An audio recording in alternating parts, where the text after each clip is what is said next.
Aleluja, aleluja. Riječi Tvoje, Gospodine, duh su i život, Ti imaš riječi života vječnoga. Aleluja, aleluja, aleluja.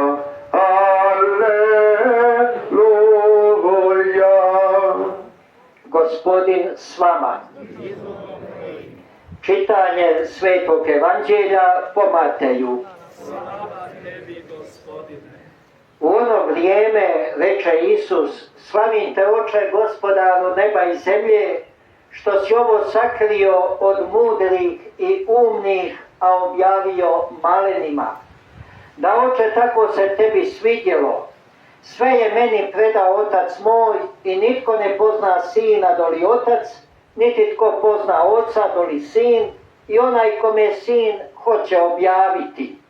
Dođite k meni svi koji ste izmoreni i opterećeni i ja ću vas odmoriti.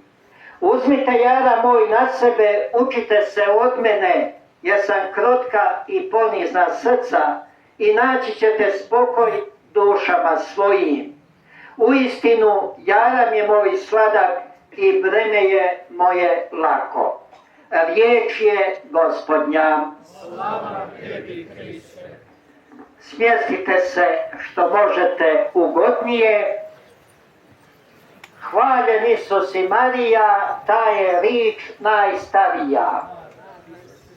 Uvijek svoga Boga na prvo mjesto. A onda iza Boga valja poredat i druge ondje gdje im je mjesto. Ali idemo polako. Kad se ukazala naša Gospa u Međugorju, pa nagrnuo svit, mnoštvo svita, svak se čudi odakle i koliko. Pa novinar Sivrić pita fra Dobroslava koliko ima, 40.000, 50, 60, koliko će napisat u novinama da ih je. A Dobroslav veli, napiši 100.000, da nećeš im davat večeru. I tako se dosjetivši upravo ono što mu ime kaže, dobro sebe proslavi. I danas svoje razmišljanje s vama želim podijeliti o raznim dobroslavama koji sebe dobro proslavljaju, berislavima koji sebi slavu beru. Ali da biste me mogli pratiti, najprije ćemo jednu zgodicu. Kažu, bila maćeha, imala svoje dijete i imala pastorče. Svoje dijete je ko majka, svu nježnost iskazivala, grlila, ljubila, darivala.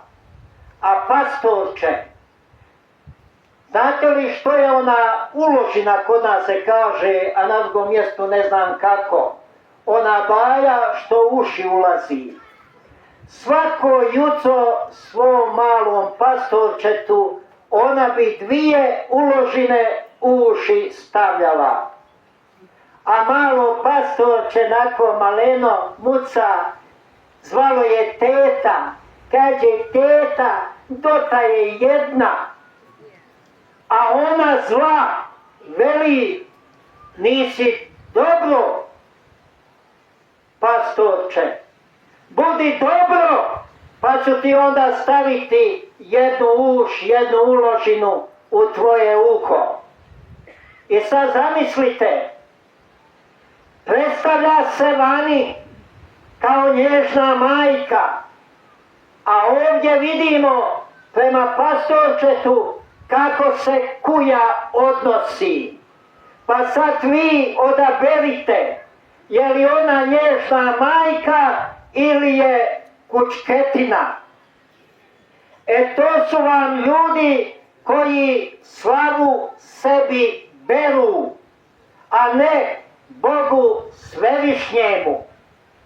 Čude me ljudi koji mržnju u srcu nose a traže da se priča o njima kako ljubav siju. Čude me ljudi koji otimaju, a o sebi hoće da se priča kako su poštenačine. Čude me ljudi koji svaku zloću pri sebi imaju, ne niječući da imaju i prijetvornu dobrotu poput ove Ažaje maćehe. Ali je li dovoljna ta prijetvorna dobrota ili iskrena njihova dobrota prema njihovima da bi se nazvalo da su dobri? I je li dovoljno to da se zanemari zlo koje čine, mržnju koju u sebi nose i klevete koje tako bestidno javno znaju izgovarati? Braćo i sestre, pozdravljam domaćina, vas vjernike župe imena Isusova Mostarski Gradac i vaše goste. Treba uvijek znati tko je domaćin, a to ste vi, vjernici župe Mostarski Gradac.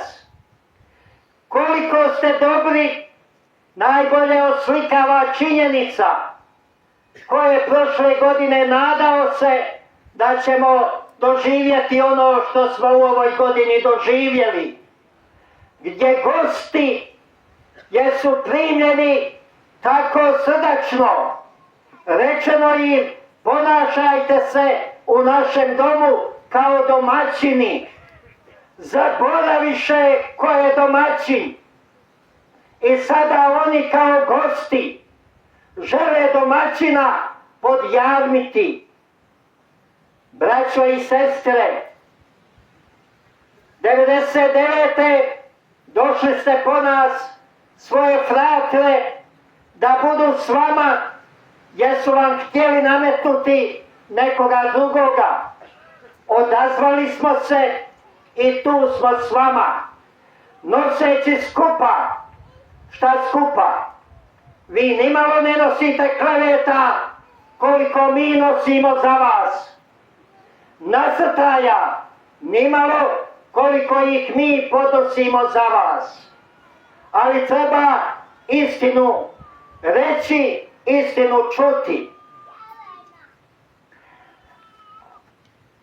Mi se nismo nikog odrekli. Ni jednoga fratra, ni jednoga biskupa, ili krepaloga, ili živoga, nego oni su se odrekli nas. Pamtite to. Druga stvar, poslužit ću se postocima. 80%, to manje govorim nego je. Tu je domaćina, vjernika župe Mostarski Gradac, koji su spremni poginuti za nas, fratre, koje su doveli u ovu župu. Spremni poginuti. I toliko su čvrsto uz nas. 10% ih je izdajica koji izdaju nas, fratre, koji smo ovdje dovedeni od domaćina. Tako što sa maćehom ili tetkom dogovaraju da bi ova župa dobila nekakav status legitimni.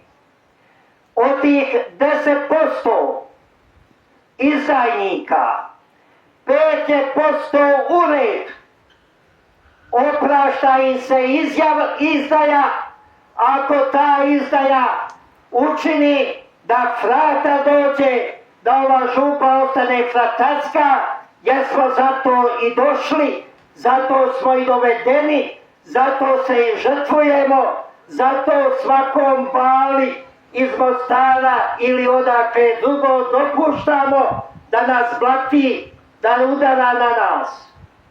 A oni 5% kojima je sve jedno hoće li ostati fratarska ili popovska, ta se izdaja ne oprašta.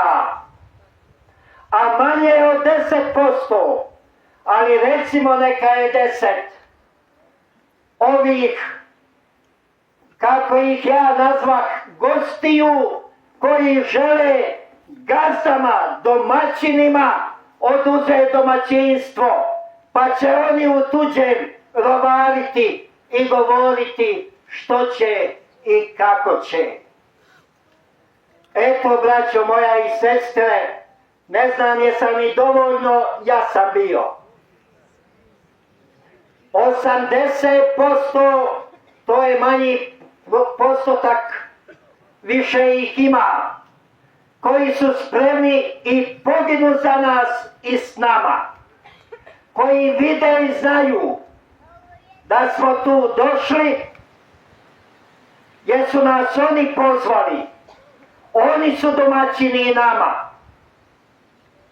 Mi se s prve crte ne povlačimo sve dok ova župa ne bude i ne ostane ono što jest od pamtivijeka Franjevačka i Franjevačka do kraja. Oni izdajnici koji iza leđa zanemaruju našu žrtvu, naš križ, čuvanje po nama nekakvih probi svjetova, ne znate ih. Ne znate ih zato jer ne otvarate dovoljno srca za Isusovu riječ. Ne može se služiti Bogu i bogatstvu. Sabiru sa svih strana i uši je malo. Zato želi dočepa se što više tuđega. Kažu, pomažu hrvatski narod u Bosni i Hercegovini. Koga to pomažu konkretno? Kome to daju konkretno? Gdje se to sliva njihovo pomaganje? Jesu li to one Hrvatine ćirilicom što su se jučer pisali? Braću svoju po sudovima i tamo po sekretarijatima udbaškim cinkali. Jesu li to te Hrvatine koje oni pomažu i kojima u lisnicu svoje novce i svoja pomagala daju? Mogao bi nastaviti, ali mislim da je i ovo previše. Ponovit ću, ne zaboravite, nismo se mi odrekli nikoga, ni crkve, ni pape, ni ovih biskupa, ni fratara koji rade protiv svoje braće, nego oni su se odrekli nas, oni koji jesu. I lopov poput one mačehe reći će da je to suprotno. Druga stvar, ni do koga nam stalo nije, nego do Isusa i vašega spasenja. Za razliku od one mačehe koja vam uložine uši stavlja svojim lažnim riječima i svojom lažnom nježnošću, kojima je stalo do svakoga, najviše do njihova nekakvog lažnog ugleda, do onoga što reko smo dobroslavi koji se proslavljaju dosjetkama i lažima. Čujte, ako smo spremni evo 30 godina s vama izloži se i podnositi blaćenje, pljuvanje od ništarija, a ne svećenika, ne biskupa, onda čime zarađujemo? Da se ne vidi to što radimo, da se ne vidi naša žrtva. Kako rekoh, nije ovo ukor našim vjernicima župe Mostarski Gradac imena Isusova, nego samo da otvore oči. Kako rekoh, i više vas je od 80% spremni i poginut za istinu i pravdu. Ali na oprezu držite izdajice. 5% ih je kojima se oprašta samo zato jer imaju ultimatum. Mora ostati župa Fratarska, pa tamo izigrali ove fratre koji nas danas obslužuju. I oprašta im se to. Potpisujemo to. Stojimo iza toga. A svi oni izdajnici, sve one doseljenici i doseljenice pa tamo bili i u Europarlamentu sa strane koji bi želi biti domaćini ovdje. Neka domaćin bude u svome domu, u svojoj kući. Ovdje je domaćin Isus Krist, Bog svevišnji na prvom mjestu. I kako rekoh, svakoga na njegovo mjesto. Na drugom mjestu vi ste župljani, domaćini imena Isusova Mostarski Gradac. Svi drugi, i mi fratri koje ste doveli, i svi drugi koji vam dolaze dobronamjerno ili prekriveno dobronamjerno, iza vas su. Svog mjesta budite svjesni i nemojte biti kukavice. Kod Duha Božje kud sebi ima, taj kukavica biti ne može. Kukavica može biti samo izrod, Hrvat koji se ćirilicom potpisuje, prima plaću od države Hrvatske, od onih branitelja koji nemaju nikakva primanja, ali imaju svaki dan proveden na bojišnici. Ne dajte da vas koga komunistička, lopovska, prevarantska još vjeri poučava. Pa jeste li čuli Spasitelja kada kaže: slavim te, Oče, što si kraljestvo nebesko malenima objavio, a ne ovim mazlunima, umišljenima, velikanima nekakvim. Pa zar vi mislite da Spasitelj naš istinu ne govori kad kaže da je kod malenih duh njegov, u malenima i kraljestvo njegovo? Ja završit pa otratu. Ponese me, šta ću ja koji vas gangaše, jednu nakon druge. Čujete? Papa može tražiti od cijeloga svijeta pod prijetnjama ovim i onim, da ga se smatra da je nježan, da ga se smatra da je pravedan. Isto tako i njegov Fićfirić u Mostaru može glumiti da je dobar, može glumiti da vas voli i ljubi, može se pretvarati da je pošten, pravedan, dobar i može vas sve zavesti ako želi i ako želite, ali mene neće.